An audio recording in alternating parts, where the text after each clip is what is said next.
When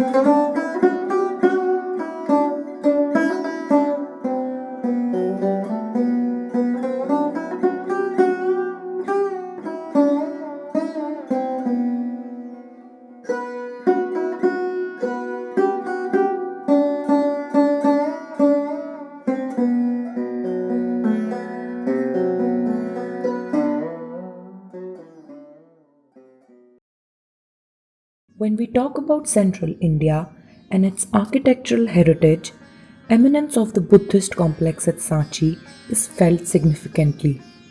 Its history, spanning across more than two millennials, and contribution of various royal patrons makes it a complex of immense historic relevance and a UNESCO World Heritage Site. Thousands of Buddhist pilgrims and tourists from across the globe visit to see the stupas and other monuments built on the hill at Sanchi. It is situated at a distance of 9 kilometers southwest of the ancient town of Vidisha and 46 kilometers from Bhopal in Madhya Pradesh. The monuments of Sanchi are divided into two groups, one comprising the edifices situated on the hilltop and few on the western slope. The monuments are numbered from 1 to 51, first one being the great stupa of Gautam Buddha along with the Ashokan pillar, and other important structures being stupa number 2, 3, temple number 17, 18, 40 and temple Monastry 45. This nomenclature was done by Sir Alexander Cunningham, the British general credited with the discovery of various Indian monuments and archaeological sites in the 19th century. The use of this numbering was further continued by Sir John Marshall, who restored the structure in 20th century. Still, this is the common practice for identification of individual structures at the complex.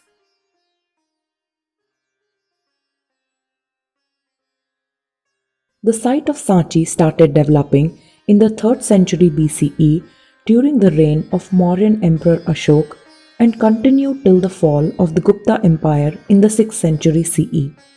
Various structures at the site are of importance since they were early examples that were depicting the emerging ideas of the time. Ashoka was the third ruler of the great Mauryan Empire of Magad, which ruled large extent of the Indian subcontinent. He was a dedicated patron of Buddhism and was a key figure in its spread in India. After the parinirvana or demise of Gautam Buddha, his relics were kept in 8 stupas across North India. Emperor Ashoka removed the relics from these stupas and distributed them in multiple stupas he made across India. On one such visit to Ujjaini, which is present-day Ujjain, he halted in Vidisha, a nearby flourishing town at the time, and got married to the daughter of a wealthy merchant. The hill of Sanchi, being located in the vicinity of Vidisha, provided a secluded area to create a Buddhist monastery complex, but was also accessible to the people from the nearby towns. He constructed the stupa, a hemispherical brick structure built over the relics of Gautam Buddha. It was constructed on a raised platform. He also erected the Ashokan pillar, famous for its capital inspiring the national emblem of India. Installed on the south of stupa number 1, it has an inscription in Brahmi character, which has been deciphered as word of Emperor Ashoka. The path is prescribed both for the monks and for the nuns. As long as my sons and great-grandsons shall reign, and as long as the moon and sun, the monk or nun who shall cause division in the union shall be compelled to put on white robes and to reside apart. For what is my desire? That the union may be united and may long endure. This inscription is important in understanding Emperor Ashoka. Even though he was an avid follower of ahimsa or non-violence, his role as a great leader and propagator of the Buddhist religion was equally important. Another structure which has been dated to the 3rd century BCE is the Temple 40. South of Stupa 1, it was developed and extended in subsequent periods, but now is in ruins. It would have been an apsidal hall, and timber would also have been part of its construction. After the Mauryan Empire declined, at the starting of the 2nd century BCE, the throne of Magadha passed to the Shungas. Its founder was Pushyamitra, who was reputed to have persecuted the Buddhist stupa, but his successors must have been more tolerant since various new developments were observed at the complex. The size of the stupa was increased to twice its original size by encasing it with stone.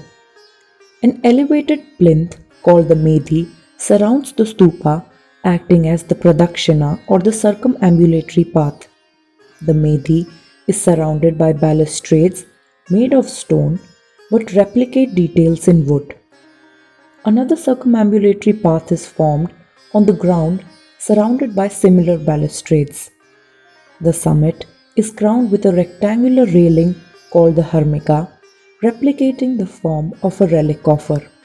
The center is crowned by 3 superimposed parasols or umbrellas called the Chhatra. Conceptually, a stupa is a cosmological diagram linking the body of the Buddha to the universe.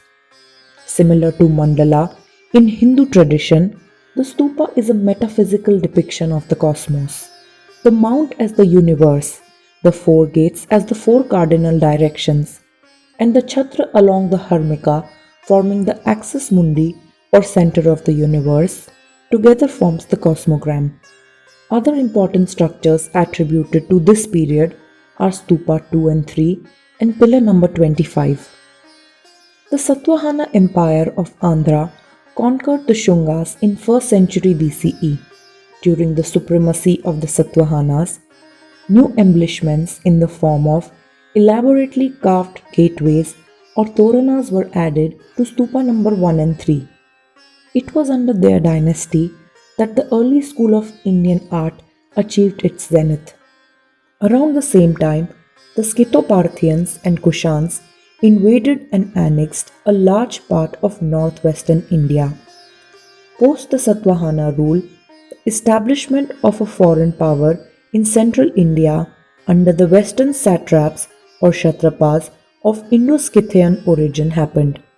They engaged in chronic warfare which hardly provided any incentive for development at Sanchi. The end of 4th century saw a revival of sculptural activities at Sanchi during the reign of the Guptas, who after conquering the Kshatrapas provided peace and prosperity essential for the growth of artistic pursuit. The Gupta age marked a reawakening of the Indian intellect, and the new intellectualism was reflected in architecture and the formative arts as much as in other spheres of knowledge and thought.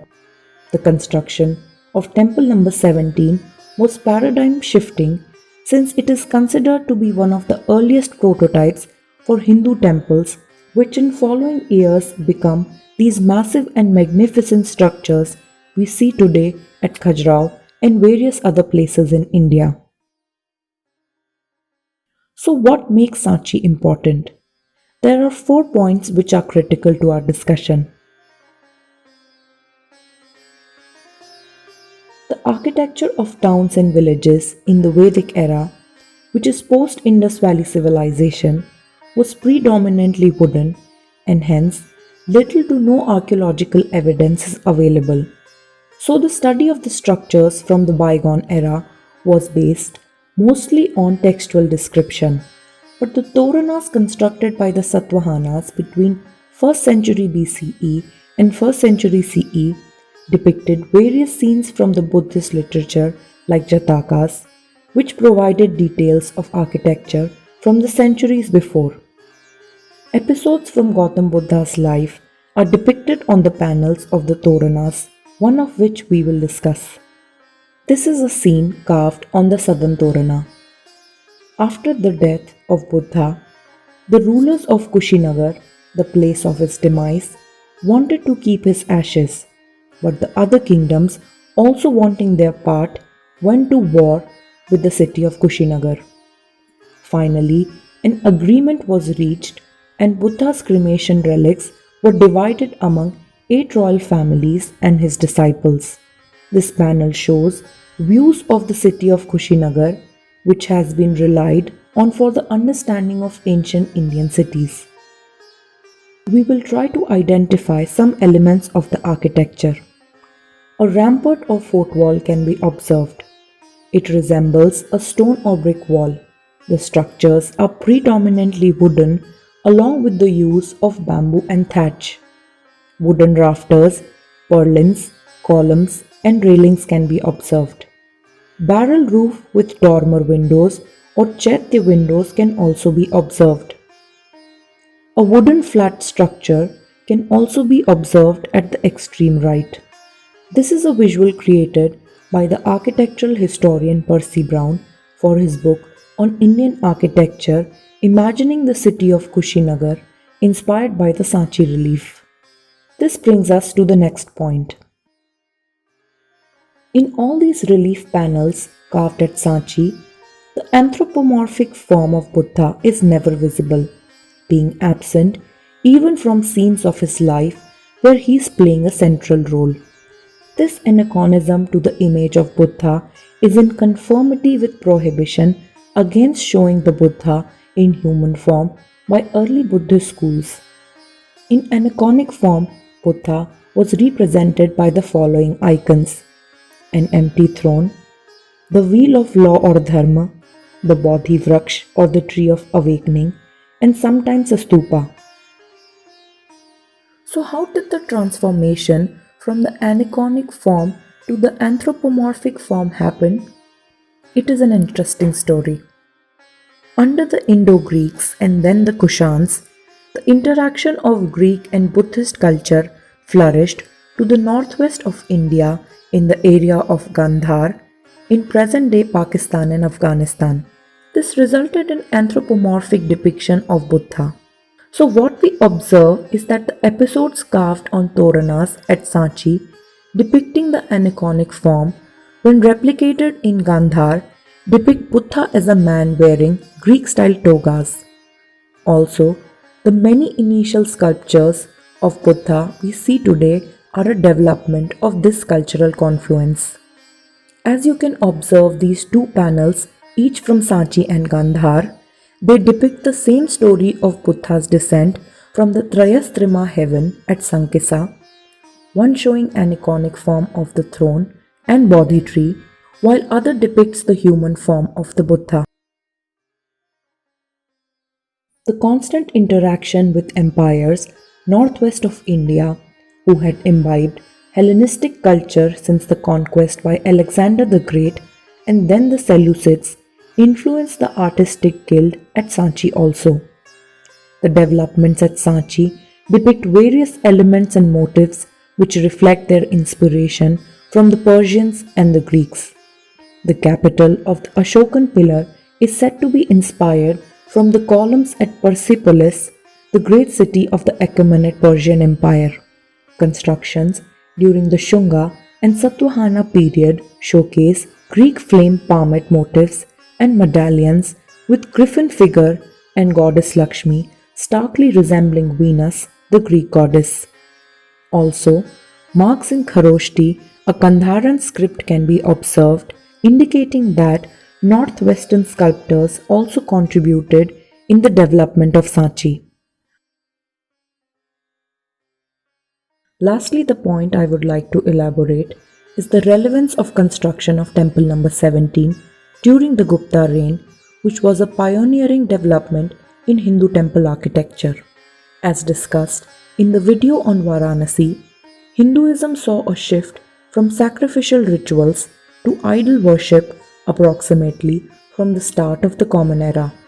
Hence, the development of temple form as the house for deity and its worship started. The tribated structure of the temple using stone columns, beams, and corbelling took shape in the Gupta period, which developed extensively in the coming centuries. Finally, I would like to conclude that these layers of history associated with the Sanchi complex make it a center of immense knowledge from the past. It narrates the development of the Buddhist religion, rise and fall of great empires, influence from the West on the Indian subcontinent, growth of artistic guilds, and finally the evolution of culture and hence architecture. Sanchi has been ground for extensive scholarly work for decades and still attracts researchers and history enthusiasts with great vigor. Next time you visit the Buddhist monuments at Sanchi, I hope you will see them in a new light and appreciate them for their invaluable contribution to Indian architecture and its development.